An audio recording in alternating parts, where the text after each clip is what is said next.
Good afternoon and welcome to the City of Helena City Commission Administrative Meeting. The date, May 15, 2024. The time is 4 p.m. This meeting is called to order. Madam Clerk. Deputy City Attorney Pettish. Present. City Manager Burton. Here. Commissioner Dean. Is I apologize, Mr. Mayor. excused. For the record, Commissioner Dean is excused. Commissioner Logan. Here.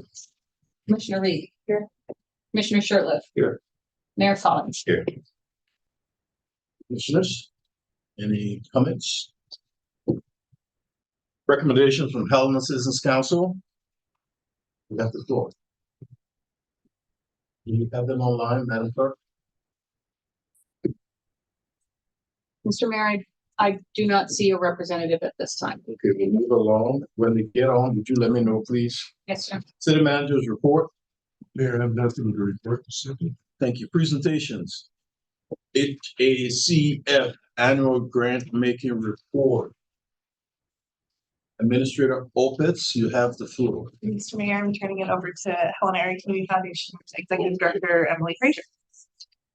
Hello, Mayor. Fraser, you have the floor. Hello, Mayor and Commissioners. Thank you for having us again. I'm here to provide I've been asked to keep this a brief update, so I minimized my notes, but there is a rather large packet of information from us.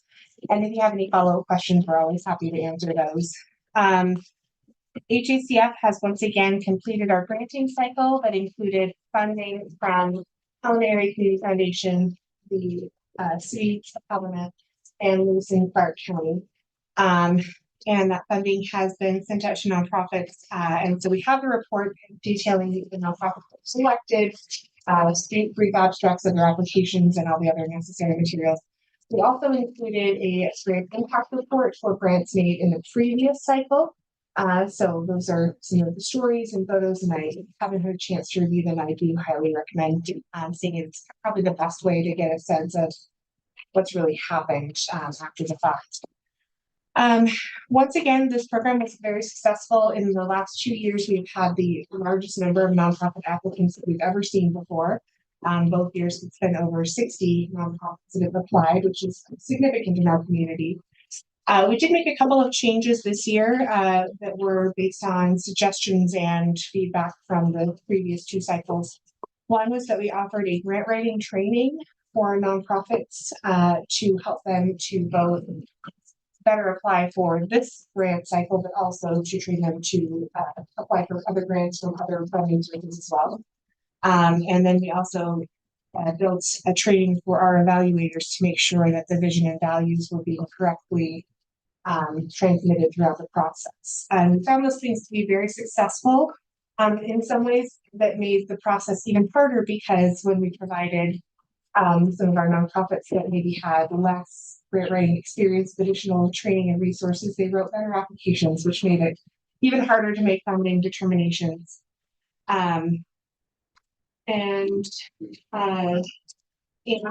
future years, if this program has continued, we certainly hope it will be. We will always be making grants, but we hope that the city and the county will continue to join alongside us. We do plan on working in the session time, kind of in between our major events. So now that Greater Helena Gives is done and before the Helen Holiday Cruise takes off, we are planning to do some work into diving into our application process and our overall priorities. We do plan to adjust those as is needed by our community over time. And with some of the challenges that Helena is facing, we feel like it might be time to make some adjustments into what we're prioritizing. Our current structure for the past 3 years has really been understanding the size of our grant dollars and the size of grants we're giving to nonprofits. We've really focused on asking nonprofits to tell us the problem that can be solved with a small grant. And while that has been very successful and provides a really wide variety of applications, and I think has been really helpful to nonprofits who seldom get asked, what can you fix with this? We nonetheless feel like we may need to reconsider that just in light of some of the challenges that we see. Nonprofit fundraising right now is tough. And so we would really urge you to continue to fund this program. and possibly even to get to the point where perhaps we would love to see the match HACF. We've committed $30,000 for the next fiscal year. And we would love to see you join us there. I recognize that you have a lot of financial obligations and things, and that overall this is a pretty small piece of your pie, but it is very significant to the folks who participate in the process. And I think that the goals of this program, which were to create a clear and a transparent process for the nonprofit community in the Helena area, has been really very successful. We are nonprofits know when our cycles are, they know what to expect, and they have been very, very involved in applying and being a part of the process. So I'm happy to answer any questions. I do have detailed information about all of the grantees and things, and that has been provided. But anything else you'd like me to cover? Again, I just decided I'd keep it real short. That was your work. Thank you, Director Fraser. Comments or questions from the commission? Appreciate your presentation. Thank you. Helena Public Arts Community Collaboration Project presentation. Director Sampson and or Manager Johnston. You have the floor.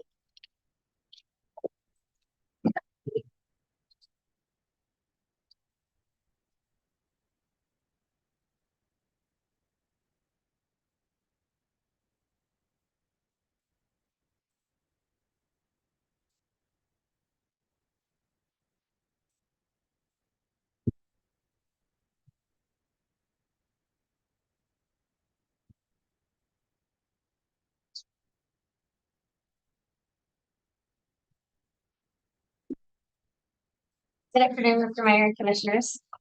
I'm here representing the Helena Arts Committee. The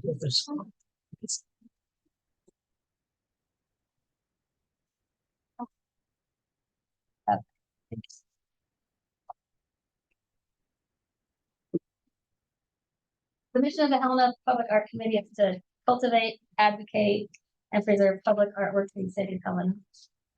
The committee aims to develop and collaborate on projects that are a source of pride to residents, represent the unique and historical identity of our community, and are accessible for all.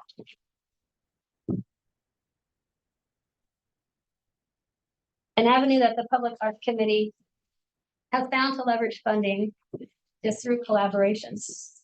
With a small budget each year, it can be difficult to make an impact. But when we can partner with others, we can see larger projects in the community. In FY22, our Public Art Fund donated $5,650 to the Rodney Street Biz Project, a collaboration with the county, the B&B Market, and the Myrtlewood. In FY23, we donated $5,000 for the 6th Ward mural, a collaboration with the Rotary Club and artist Madison Ruff.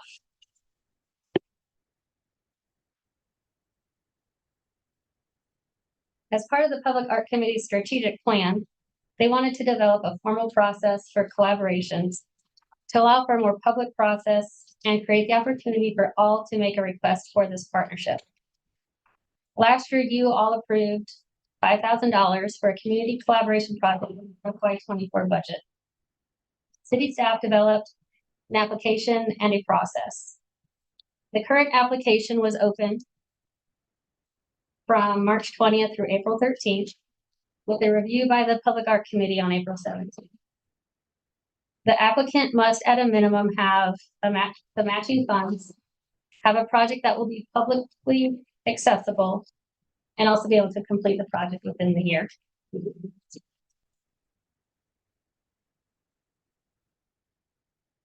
Public Art Committee unanimously voted to recommend art project Molecules by artist Chip Clausen for the Community Collaboration Project.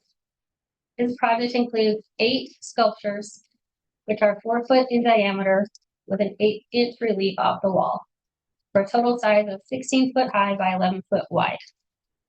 The sculptures will be mounted on the east exterior wall of the Myrtlewood Center.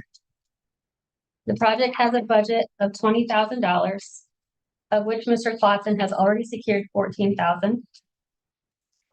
Asking for the full 5,000 from the Public Art Fund. Today, I am seeking from you consensus to move forward with this project. Thank you. Thank you, Manager Johnston. Comments or questions from the commission?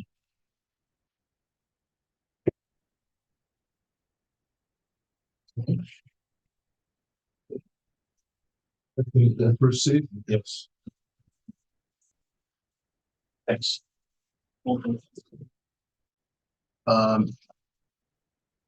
Let's address the, we call it, Helena Citizens Council representative. So, yeah, Hi, Mayor Commissioners, I apologize, I was late. So we're just going through a budget recommendation. We're following the same presentations you are, and we're gonna draft a report and have it to you by the 31st. We're gonna have a public forum on the 22nd, which is next Wednesday. I believe it starts at 7, where the public can come and give their thoughts on the budget to us, and you can recommendations. So we'll let you know how everything progresses. Unless you have any questions, that's it. comments or questions for the representative? Where's that at again? It'll be in this room. And it's Wednesday, 6 o'clock, I believe. Any others? Thank you, sir. Thank you.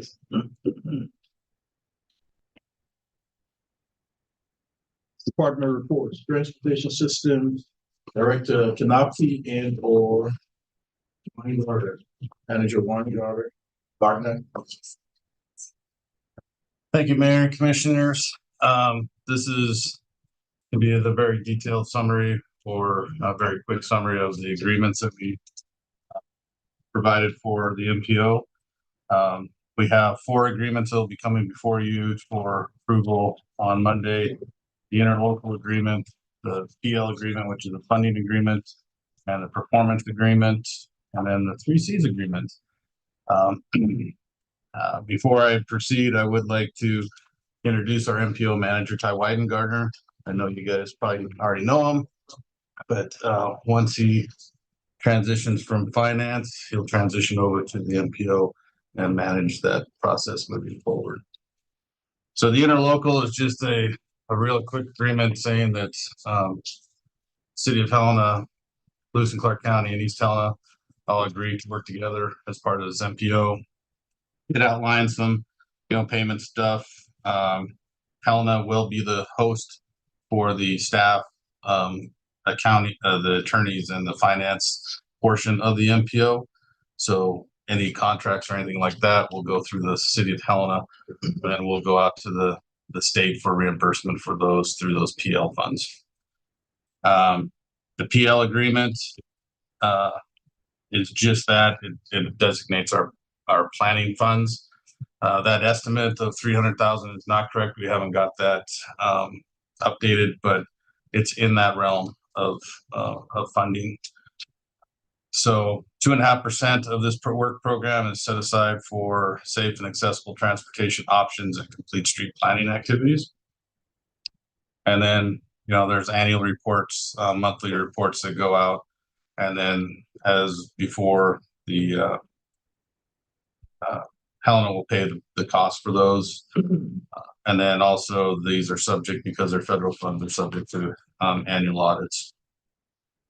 The performance agreement, I won't get into the big long, but as part of the moving ahead for progress, they wanted to enhance the performance and efficiencies of the federal funds being used. So this outlines those goals along with MDT goals, and we'll try to make those all fit together nicely. And then the 3 Cs, which is a bit longer agreement, it outlines the different, let me get so I can actually read it. Establish for cooperatively carrying out transportation planning and programming of the greater Helena area, metropolitan planning area.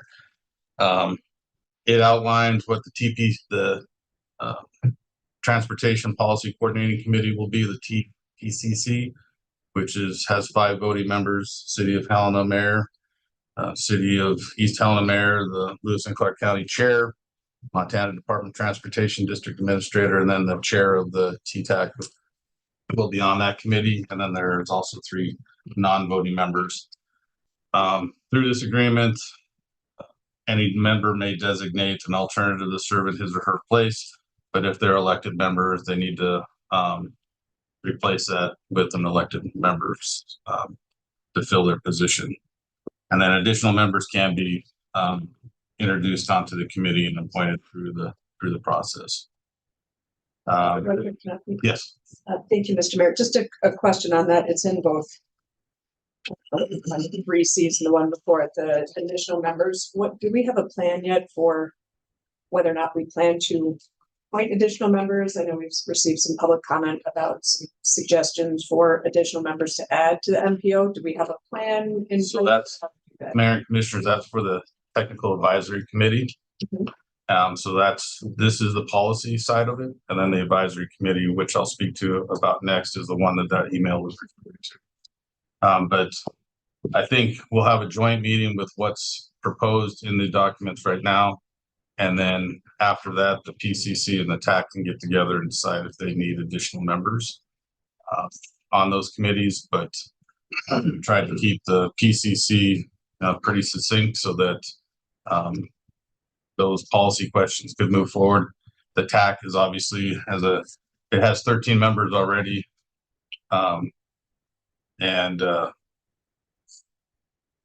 That's been a challenge just to get that group together. If we add more to that, it may prove a little bit more difficult, but it's really there to ensure that we follow all these processes through the CFR. This doesn't mean that the TAC can't have subcommittees that make recommendations to the TAC, or it's the same as the PCC. They can, by vote, decide whether or not they want to add additional members, whether they're voting or non-voting members to this. But right now we have 13 voting members made up of,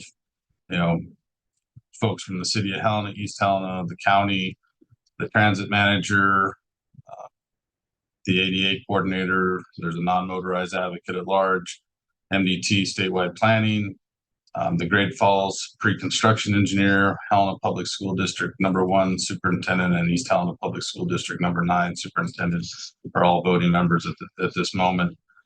There's also 7 non-voting members on there: public health officer, airport director, police chief, rural fire council chair, federal highways, and MDT division maintenance chief. So there's always opportunities, but it does present a challenge for everybody to get together for these meetings. Initially, we're thinking that because we're new, these meetings will be on a monthly basis, not necessarily for the PCC, but the TAC.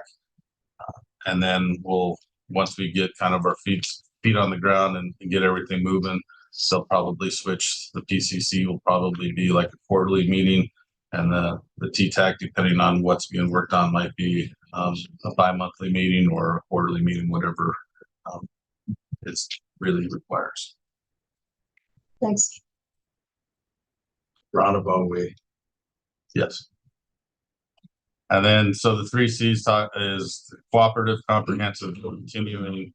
So it's basically the cooperative is the state, the county, and working all together, and the MPO working together so that these goals can be met. Comprehensive planning around transportation, including transit, and then continuing, making sure that these processes stay in place and that they can continue working forward. There is a work program that's annually has to be reviewed and prepared and approved by the agencies. And then the bylaws, it talks about the bylaws for the PCC and the TTAC that have to be approved at basically the second meeting that we have for those 2 meetings. Right here is the planning area. It's a little bit confusing because the MPO is the green area that you can see there, and the dashed line is the planning boundary. So the planning boundary was expanded from the actual area, the MPO, because it is encompassing, a denser area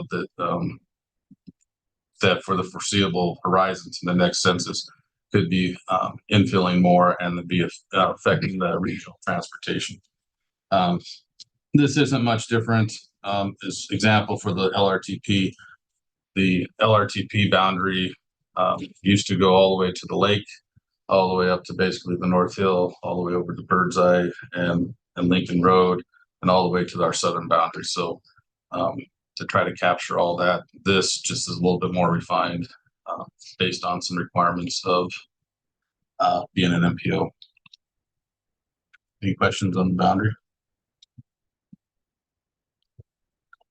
So I won't go into too much of the PCC is the policy portion of the MPO. They kind of direct the policy in which direction and ensuring that we're meeting the goals, and the TAC is the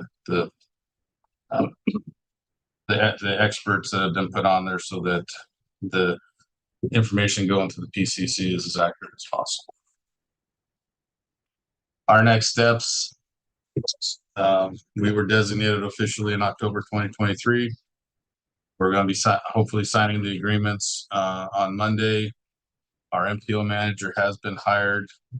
So our next would be scheduling the reoccurring meetings and getting our UPWP, which is the Unified Working Plan, to MDT by September 1st so that they can, by September 1st so they can get it approved and through so that we can get our plans up and running. And then we'll be working on the LRTP, and along with the LRTP, we'll be doing the public participation plan, and then an action plan and the LRTP all in one fell swoop. Public participation plan is required by the MPO. The action plan is more so that we can start applying for the Safe Streets for All grants. We have to do that through this process. We're doing it through this process, and then the LRTP will be running kind of concurrently with those processes as well. But before we start having outreach on the LRTP, we'll make sure to have the public participation plan in place. Yes. Mayor, thank you. Thank you, Director Kanaki. You mentioned public involvement, and that's great. Is there going to be any requirement or request of the commission to participate at any point with the planning or the being part of any of that of both groups? Is Mayor and Commissioner, that's kind of the role of the member on the PCC. So if there's something that the City of Helena wants to investigate, and then can be brought up through the PCC and then directed to the TAC or to staff. thank you. I got questions. This is old transportation. Upper left is a pack mule train up Prickly Pear Canyon. The train going across Northern Pacific coming through Helena. And then that's the Spirit of St. Louis that landed at Bill Roberts, where the airport used to be on Bill Roberts Golf Course. That's not Helena in the background. And then East Helena back in the 20s. You can't see it with this picture, but they have sidewalks back then. And then the bigger picture is when they were started building the interstate in the 60s. So just thought I'd throw a thing back to the transportation of old and what we're moving into with everything else with the MPO. Any other questions? Yes. Steady? Yes, it's fair. Thank you.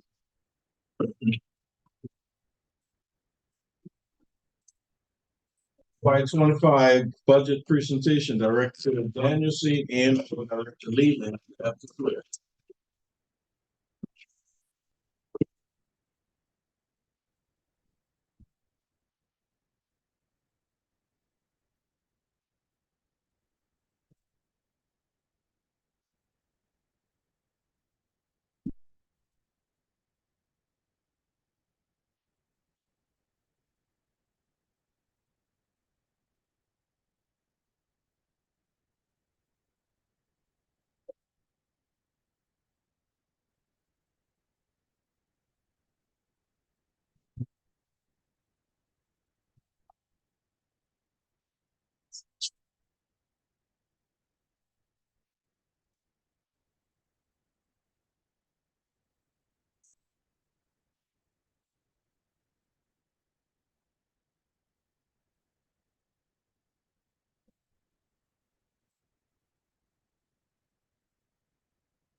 Sorry about that, Mayor. Thank you, Mayor and Commission. I'd like to just give you some background of how we actually came to our budget and how we stepped through everything to come to where we get all the different plans and asset managements to be able to develop our capital plan that also comes into the operations. There's always been some questions of we've never given like a comprehensive look at where all the master plans are and what asset managements we have out there. So I'd like to give a little background on that. And this is how we came about to do our overall budget. So we know what we have, what condition it is, and then tie it to logical CCIP and priorities to be able to do that. With Public Works, it is of the people that make the difference. And we have a very dedicated and talented staff to come in day after day, night after night to be able to take care of it. So there's 7 different departments, and I'd like to introduce the superintendents that are here to answer any of the questions you might have on the budget. We have Ed Coleman, Deputy Director. We have Jamie Clark, the City Engineer. Scott Burke, the Industrial Facility Superintendent. Trent Shorter, that is the utility maintenance. He ends up having 3 different budgets that he gets into. So he has water, wastewater, and stormwater in there. Then we have Ben Rigby, which is the water treatment supervisor. And unfortunately, he is taking a new job. It's going to be sadly missed for the City of Helena. He's been a great asset to us, but he has a great opportunity to go for Montana Rural Water as the director there. So he has a great opportunity and very proud for him to be able to get that. So with that, this will be his last budget presentation for the city for a while. He'll probably be back, but that's all right. And then we have Jeff Brown, that is wastewater treatment superintendent, Pete Anderson, solid waste superintendent, and then we'll have Brian Halling is our new development engineer, and he'll be talking a little bit about how engineering standards and development play into our asset management and how we can continue to keep the quality that we have. And then so this is just our org chart going through. I won't get into it, but just want to point out we are going to ask for only 1 FTE for the City of Helena, and it goes to Jeff Brown's division for a supervisor for wastewater treatment. It is needed, and we'll talk about it during his budget presentation in there. Then with that, our big thing is we have assets. We have lots and lots of assets, and that's the only way that we can be able to deliver the water and treat the water to the City of Helena. We have 275 miles of water mains, 15 million gallons of treated storage, 185 miles of sewer, 8 lift stations, 103 miles of pipe and ditches, treatment ponds all over the city for stormwater. I mean, we have hundreds of them because of how different developments are done, and it's treated on site. So we have to take care of them. We have 3 treatment plants, 2 water treatment plants and a wastewater plant. In total, we have about $1.2 billion of assets that we are dealing with. And with our CCIP that we look at, is that we have a 100-year life on that when we're looking at budgets of replacement. So we have a lot of assets out there, and I think we do a very good job to take care of them at a reasonable rate. Just to look at the master plans, we have master plans that go back to the 70s. So the water, they're looking at here, we have 78, and then we are just getting a new one that is getting completed for the facilities. And then we had a storage and distribution one done a couple years ago.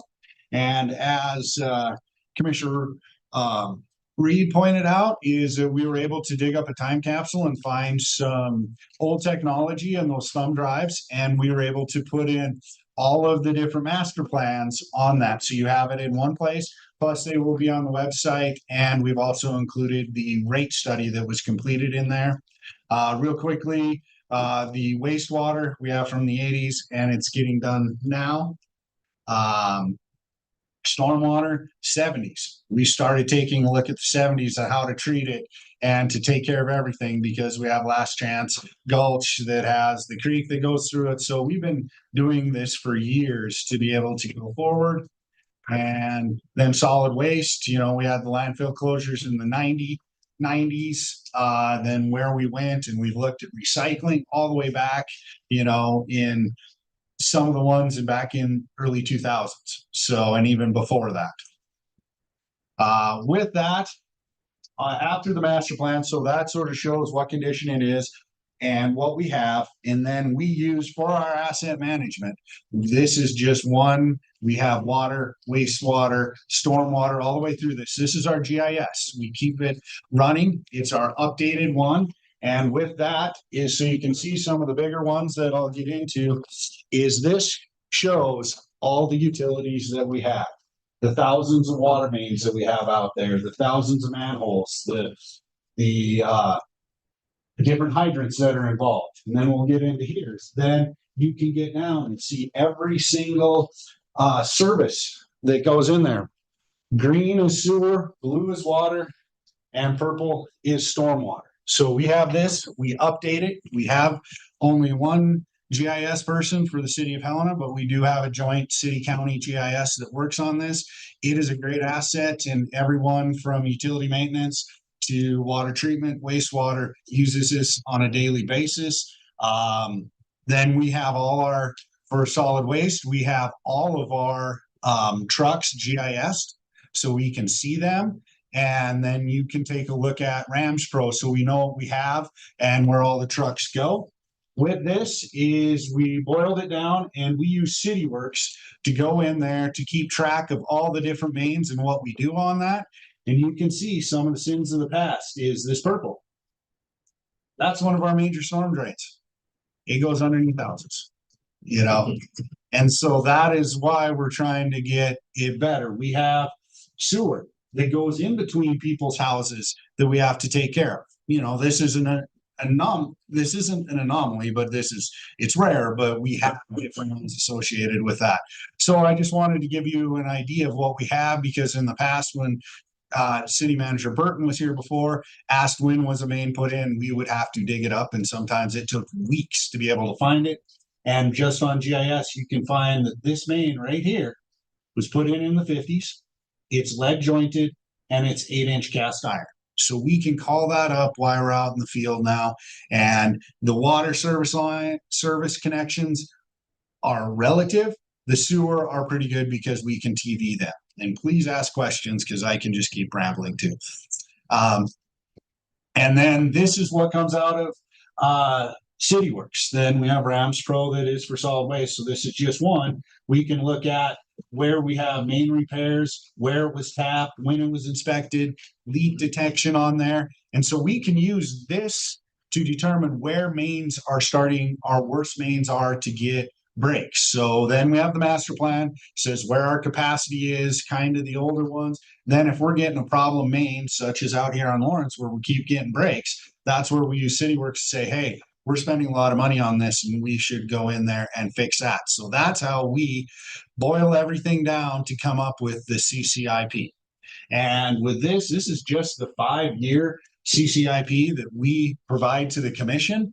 We have another one that I can show you if you'd like to take a look at it, is where we have broken everything down. We put the years that it was installed, where it was at, and we can figure out how much we should be spending for water mains to replace it every 100 years. And even the treatment plants, we have it pretty well boiled down to there. So I can show that.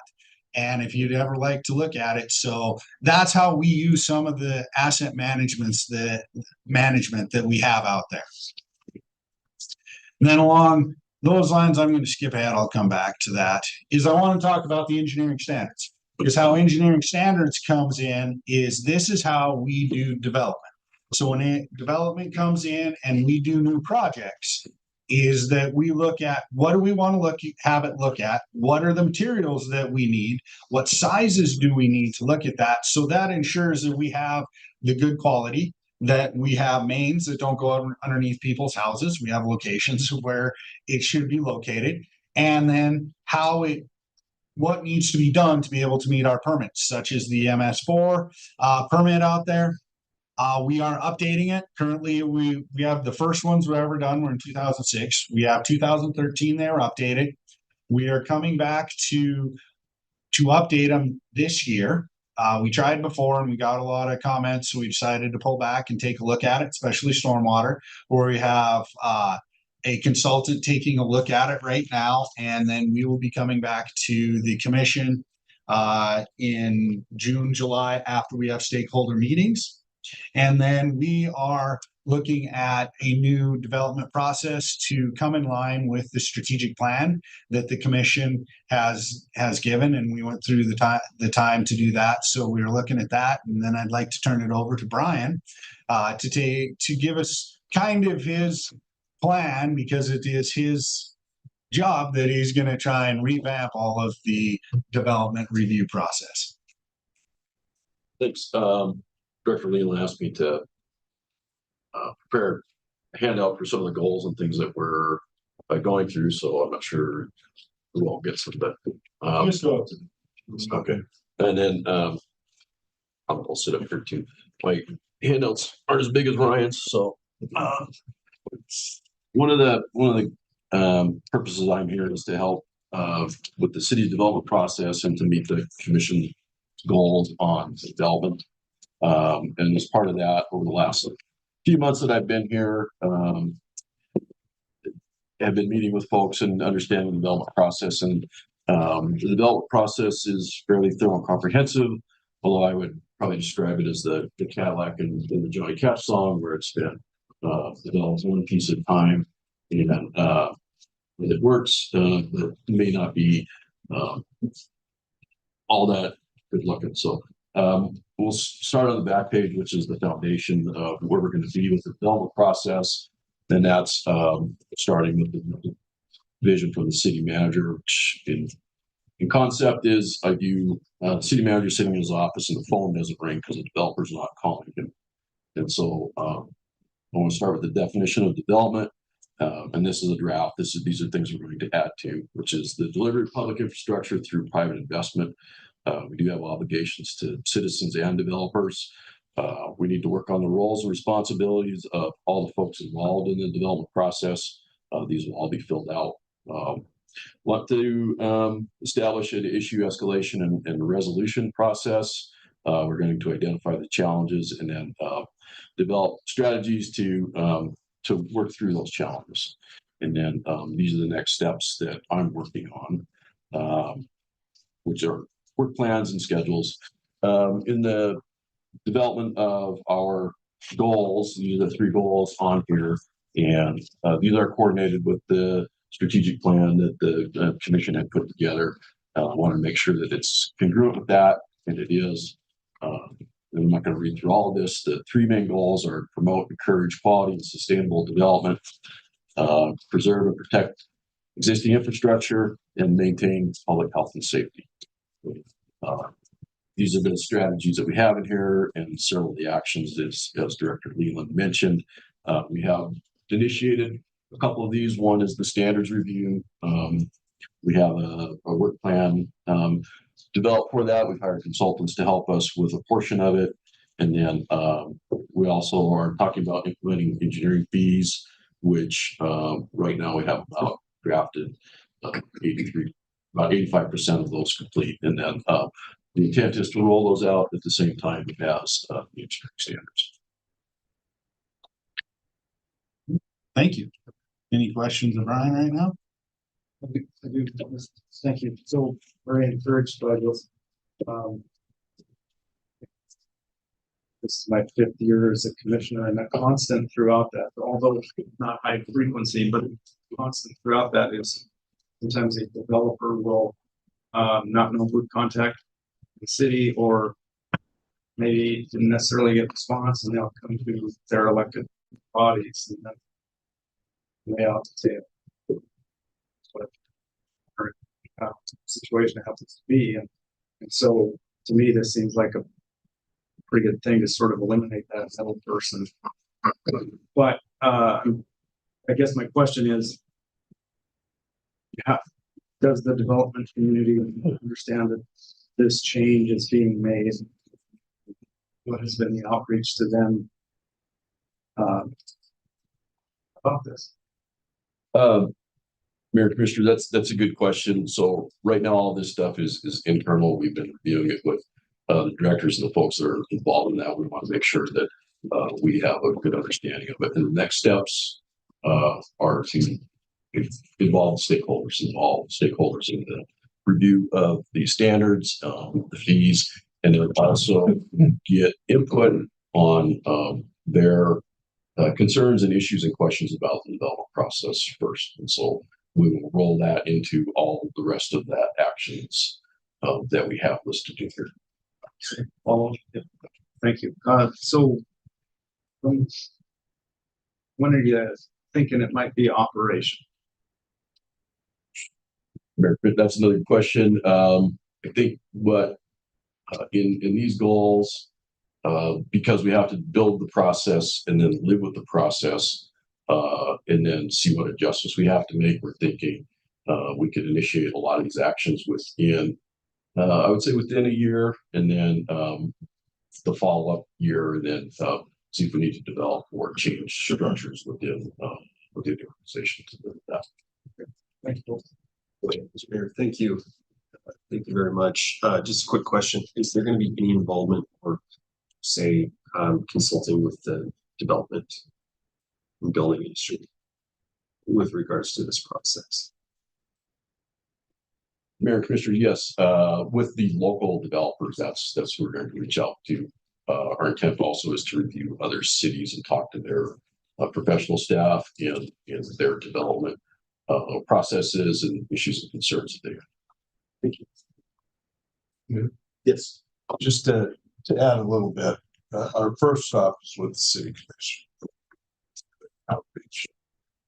And I think it's important to note that there's the subdivision review process, then there's this process, and then following that is the building code process. And so we're focused on the process. Well, and I would add that Chris Brink is working on the subdivision review process. Chris. Thank you, Mayor Commission. I'll go back a couple slides, a slide. And get it, there we go. We're looking at rates. We'll come back to you after the budget is approved. None of the budgets have rate increases associated with this. We typically do most of the rates afterwards in the fall time to get through, like for water, so we don't impact irrigation, so someone doesn't get a huge bill in the middle, so they have a whole year to see what the rates are going to be. We are going to implement the water and wastewater study in 2003. You know, we're looking at inflation. We're going to put it into the model that they gave, so we're looking in the 4.5 time or percent that we may come and ask about. We may be around the 2.5. So we'll have those discussions later. Nothing in stormwater right now. One of the big things with stormwater is it has been a little bit lacking just because we have not had a stormwater engineer for 3 years. And so it's really tough because Jamie has been focused on ARPA. We have a lot of money, so it's a capacity issue that we have. And so there is quite a bit of cash built up, but we will focus eventually on stormwater, but we do not need anything there. And then with solid waste, we are going out for a rate study with that. We're on the RFQ process in that. We do have the new integrated solid waste master plan that we are going through the process right now to get that hopefully adopted by the commission sometime in July. But we will be asking for a residential rate increase because of the inflation. And then also we are still seeing big pressure and from the curbside subsidy that we're doing for recycling. So the $8+ that we are giving for everyone that signs up, that is putting a lot of pressure on our residential funds. So we are going to have to try and get that back so we can get some of the capital built back up again. So we don't have to be going out to get loans for some of the trucks that we need or retrofitting. So that's where we're going to be coming for the rate increase, but we'll have a lot more discussion with that after the budget is done. Then with that, I know that there's some concerns about carryovers. We are the biggest carryover just because we have some of the biggest projects and a lot of them were with ARPA. So we have that. So the 15 that we have up there are actually take about 80% of the overall carryovers that we have. You can look ARPA. We're moving ahead really good on that one. We have a Eureka well that is awarded. The only one that we really need to talk about, and it'll be internal with the director of finance and the city manager, is the storm sewer that we are going to look at is relocating up at the new historical society and the new museum up there. We have a main that goes underneath the old historical one and in between the other buildings. So there was some stuff with the city, with the state, to be able to get this project done while they were doing the building of the museum. It's still out there, and we'll just have to discuss how we want to go and if we just want to let this project go. So that'll be an internal discussion, but I don't want to bring up where we're at with the top carryovers and if you have any questions on there. Then with that is that I'll get into the public works budget. What? That's where, Director Leland, could you go back to that last slide? So number 2, remind me that project, and when you say design phase, tell me a little bit what that's about. Mayor, Commissioner, is we're looking at going to Sally Bell. I know you've toured that. So we're going from Chessman to Sally Bell to put that into a pipe. And we have a consultant right now going through the whole design to make sure that we can get there and staff. The design consultant that we're looking at is we have trestles that are there that we have to go through the Forest Service historical. So we need to have the trestles designed, but then also make sure that they meet all the historical requirements that are put on by the Forest Service. So that is the design phase and permitting phase to be able to get that portion of it completed. So that amount we're looking at there is for design.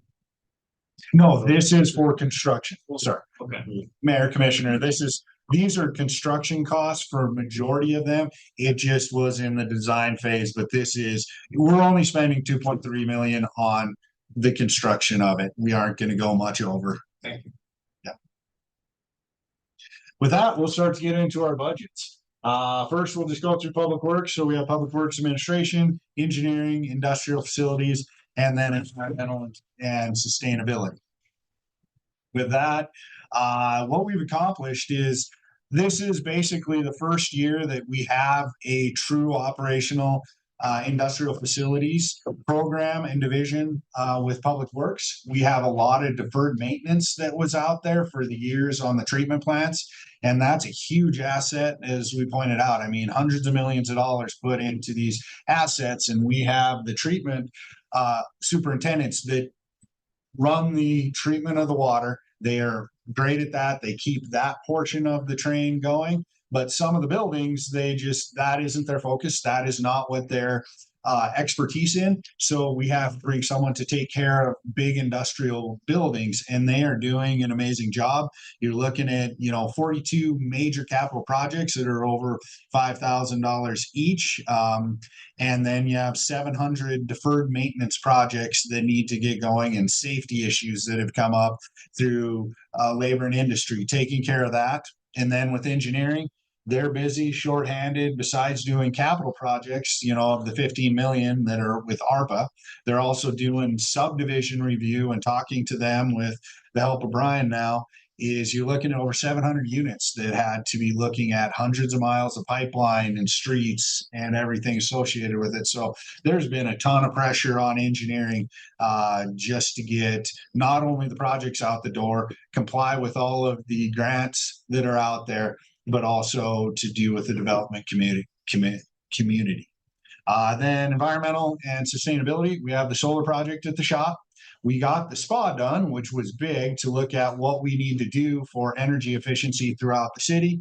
And then we have a new sustainability newsletter that goes out on a monthly basis, which is a big one. And then with engineering, we're looking at, development review is the focus of everyone right now. And that is where we're focused there, besides doing ARPA. We have to get the ARPA projects done, and it's going to be a major thing to do this fall, is where we're going to start shutting down the 10-mile plant and doing different things associated with that, as far as the headworks, hopefully the flume, the filters that go involved there. Then continued the deferred maintenance, and then more capital building projects that are able to get in. So we are shifting some of the capital that used to be just for the treatment train to actually have to redo buildings that are 30, 40, 50 years old. Then we're with the sustainability is the golf course solar is the big one that we are looking at, and we're moving forward on that with the help of industrial facilities, and then also with the sustainability. Go back with Public Works Administration, we're status quo. We don't have anything really big, anything associated with that. We're going to just stay the same. Did want to put out there is that some of the last year's budgets are going to be way overinflated because of ARPA and the carryovers. So it's hard to say what are we actually spending for operations because of that grant funding that came in. So just wanted to point that out. And then for industrial facilities, you're going to see that basically status quo. We just have a little bit of an increase on that. And then with being a new division is that you have to gear up, start getting tools, welders, anything associated with that. And then engineering, which also has sustainability and environmental in here. Status quo again. Just trying to get a few things, added in to become the employer of choice and be able to take care of different operations with that. Any questions on administration for now?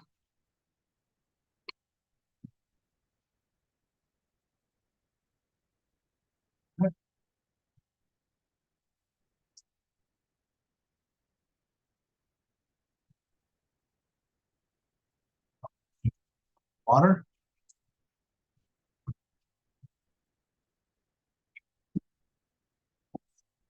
Yeah.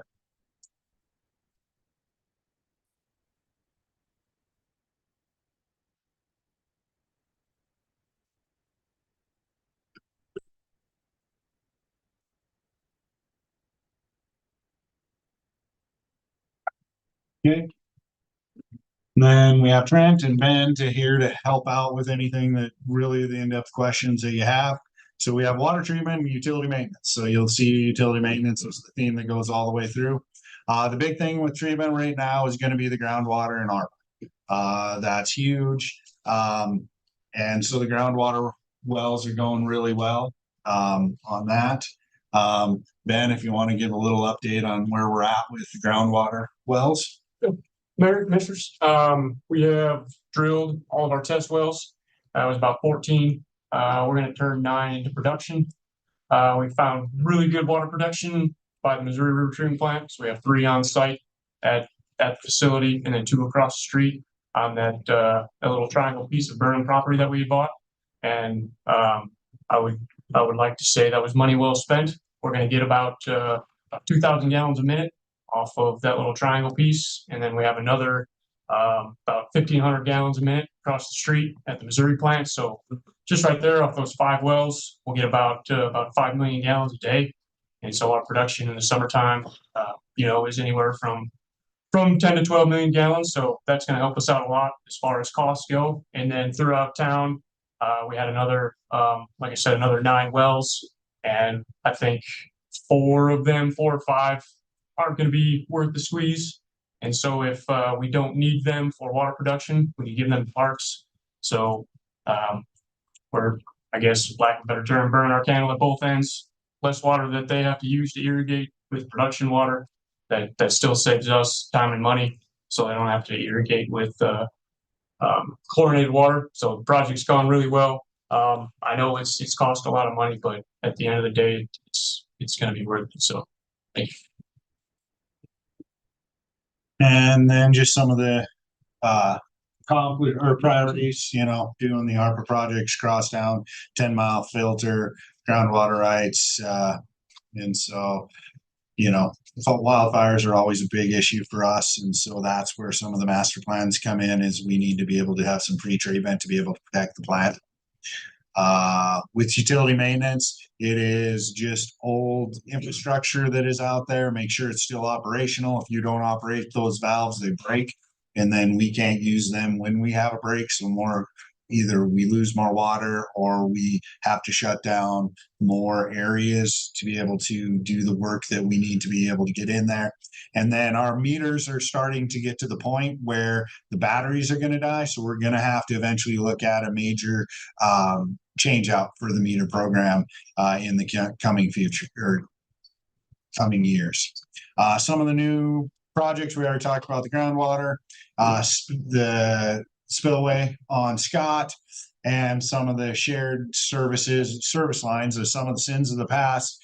How I like to call them is we have a bunch of shared water and sewer services out there, and it's hard to go to a homeowner and say, well, you have to extend a main for 3-4 blocks because we allowed you to connect underneath your neighbor's house, and the neighbor says you can't dig up my yard to fix your sewer service. So we probably 10 years ago, the commission has developed a annual program to go in there and have us put the main in and then split out these shared services that are out there. And then the carryovers again are ARPA. With that, you can see that, our projected budget is 31 million. But you look at this year, we're only at 14 million. So that is just where some of the ARPA is coming in that kind of looks distorted in that place. And again, the groundwater, and increased chemicals, as we were going to see, is a big theme that goes all the way through. And if you have any questions on water. Sure. Yeah. So are we going to talk about the specific budget side of things here today? As far as like these documents. That's a question on that. Yes, go ahead. Yeah. So in previous years, I can't tell you for how many years we've had a in water, I think it's 522 fund for the service line. So I don't see that in the document here, and I'm just kind of curious as to where's that. Well, with the shared service, and that is, or the service line budget that was in here, that is my fault. I forgot, I overlooked it just because it is one we have talked about before, and that we are no longer bringing money into it. We are just looking at the service lines of where we're at, and so we are still sitting very good, and we are just going ahead, and we have roughly how many do we get a year on the loan program? I think we're looking somewhere in the neighborhood of 20 to 25 a year.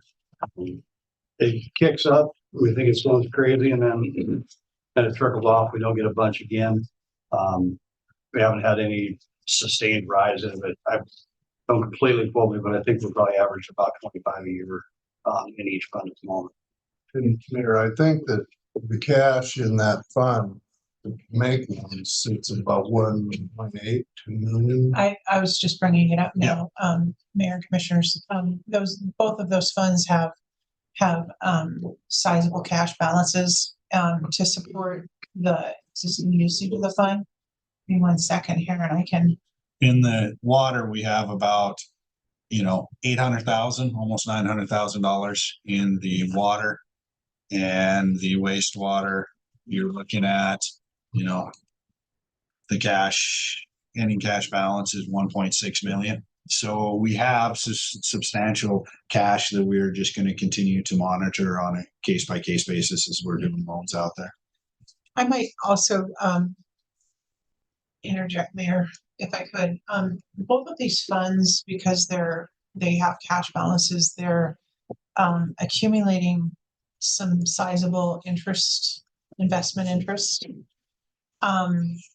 And at some point, we wanted to approach the commission about whether or not we could transfer that over to the relative funds. So the wastewater service line, those investment income earnings could potentially go into the wastewater fund, and the water service line investment earnings could potentially be transferred over to the water fund, because these funds have sizable cash balances and they will continue to, in perpetuity, be able to receive funds back from the loan repayments. That I really don't see that adding to the cash balance through investment earnings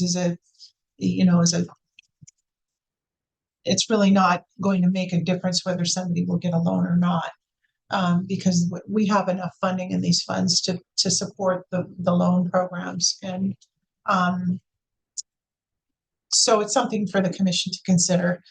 It would be restricted to, water and wastewater. You couldn't take the interest income off that and give it to parks or something like that. It would have to go back to the water program or the wastewater program. But because it's investment earnings, we do have a little bit of flexibility on how we can designate those funds for water or wastewater capital purposes. So those two funds, like water and wastewater, 522 and 532, still exist. Yes, sir. It's not in this packet here today. Thank you. No, and I apologize for that too, Commissioner and Mayor, that we didn't include those in the packet, but they're self-sustaining funds. The programs are running. We're getting new loans, as Brett Shore indicated. We've actually had quite a few applications in this last year that we've processed. So they're both doing well. They're both very sustainable with the usage that they're getting.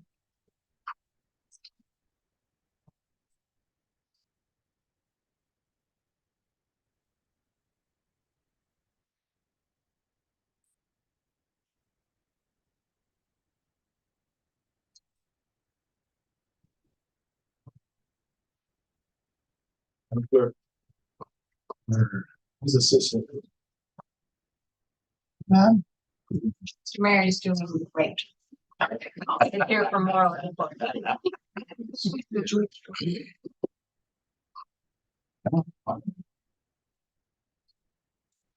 Okay, wastewater, we're going through there. So we have Jeff and Trent again. Again, just wastewater treatment, we're going through there. We have pre-treatment, biosolids is a big one. Then collection and just the utility projects.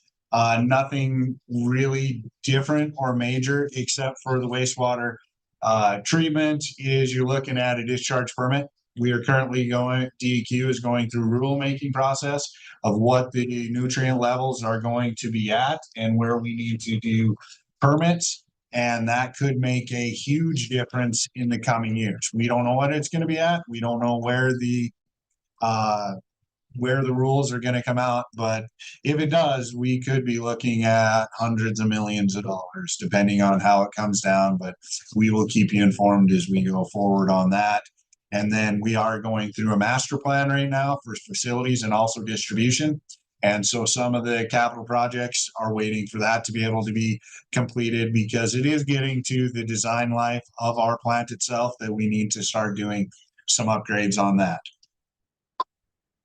And then same thing, just looking for utility maintenance, just looking at the distribution and keeping everything going, and as the development expands, how are we going to make sure that we have the infrastructure that can sustain everything?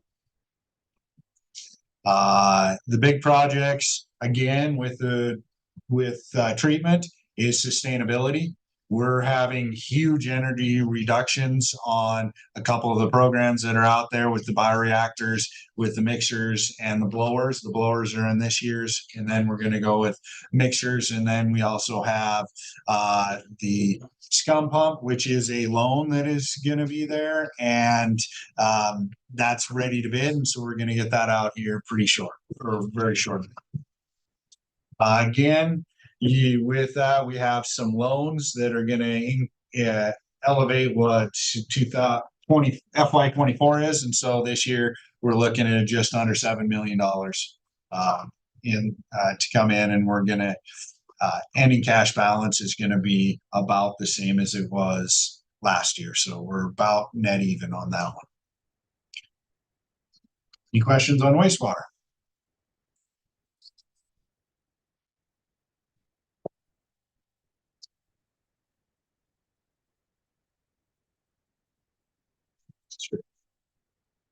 Director Leland, with regards to wastewater, are we still taking in water from Bridger Brewery and works, adding resources? Are we still doing that? Mayor, Commissioner, I'll just turn it over to Jeff and each of them. No, we're not right now. They have their own treatment plant out there on site. Okay. Thank you. Yeah.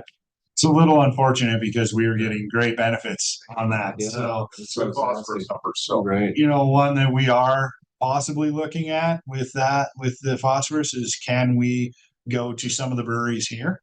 And is there a way to inject that into the right area, or we just have our own brewery that we can use the waste from? You know, that's always an idea. With those funds that Sheila was talking about. Exactly. Yeah. That's the first I've heard of it. Oh no, you agreed to it a while ago. This is stormwater. You're looking, and we have Leah Anderson, our environmental manager. She's also here. And then Trent again. Stormwater, our big one that we're looking at is quantity and quality, because the MS4 permit, we're always getting ratcheted down on that. So we are going to have some environmental regulations that are going to affect more of the development, but also affects the city. So that's where we're looking at is regulations. MS4, then quantity, you know, we're looking at downtown, how we can help out if we have another big event that comes down that flooded out a lot of the buildings and stuff. So that's a major portion that we're looking at. And then fortunately with the stormwater, we can line it so we don't have to dig it up. We have trenchless technology, and we've spent millions of dollars to do that, and it really, really saves us.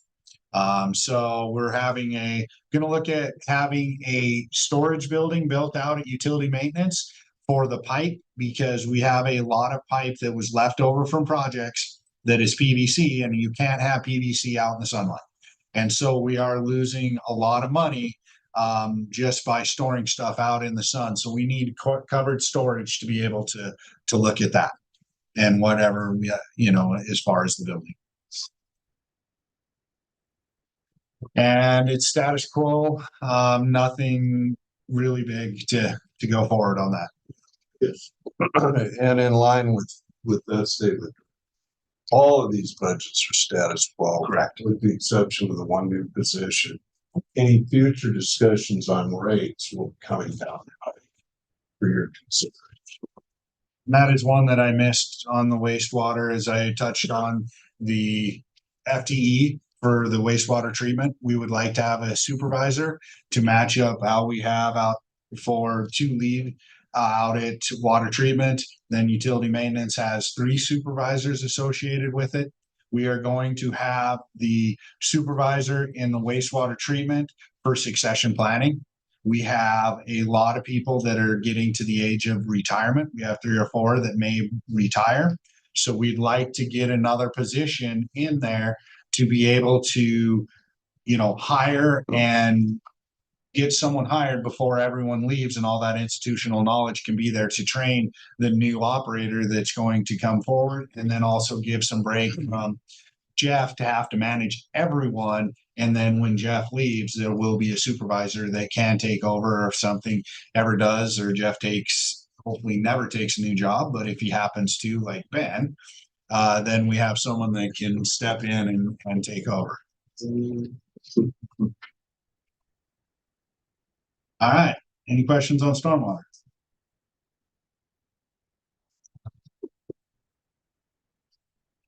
All right. Now the most complex one that we have in the city is the transfer station and solid waste, because we have a lot of funds associated with that intermingle. Plus we have the added benefit of working with the county. We have an interlocal agreement that they control the landfill, and we have the transfer station. So we have that interlocal agreement. The big thing that we have with the solid waste too is the master plan that's integrated, looks at the landfill, looks at the city. So we have residential collection, we have commercial collection, we have landfill monitoring, which we just got re-upped this last December. Then we have the transfer station, then we have recycling, and the transfer station and recycling are joint with the county. The county provides funds for recycling, and then we get a certain amount of trash that comes into the transfer station from the county that they're required to give us. And again, that's all of them with the interlocal agreement, plus the city of Helena manages the landfill for the Lewis and Clark County, which also includes the Augusta solid waste system. Then just be more reliable, look at diversion rates. How can we provide the best service at the most economical rate that is out there? I think we are doing an excellent job at around $15-16 a month is all that we are charging for residential solid waste collection. Plus we offer curbside recycling and subscription based. So those are some of the priorities that are going to go forward.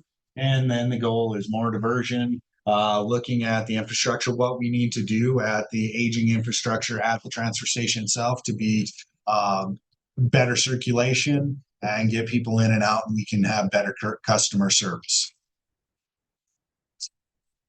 The big projects, roll-off trucks. We can't get trucks. Trucks are very, very difficult to find.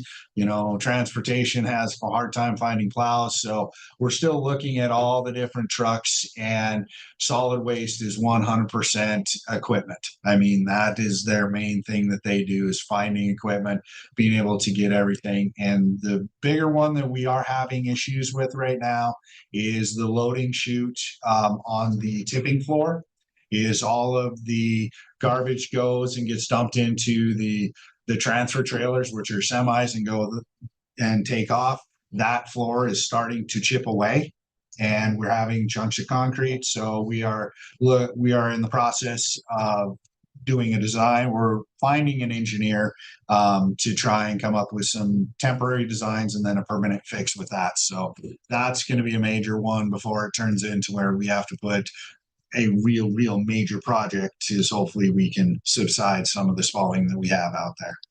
And then the master plan, and then we are looking at doing the second phase of the entrance to the transfer station that will include a possible, if there's enough room, a possible drop-off recycling location so that we can go in there, and so people don't have to go into the transfer station to drop off their recycling.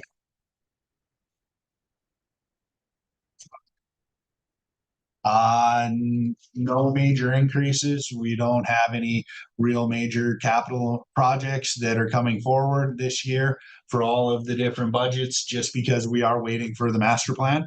And then once the master plan comes in, we do have budgetary numbers for any improvements that we need for the transfer station, recycling, landfill monitoring. We'll look at possibly next year to be able to go forward with that. And then these are just, some of them were basically status quo. We're burning a little bit of cash, like in residential, we're burning some cash just because we are doing a lot of the subsidies for the recycling. So that is why we are coming for a rate in the future. But everything else is pretty close. With that, any questions?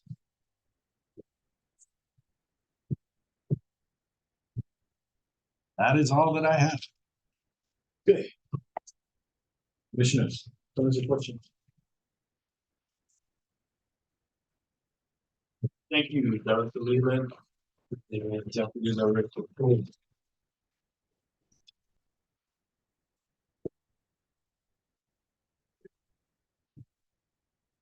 This time, is there anyone from the public wishes to address the commission? Madam Clerk, do we have any online? Mayor, I have no public comment line. Fine.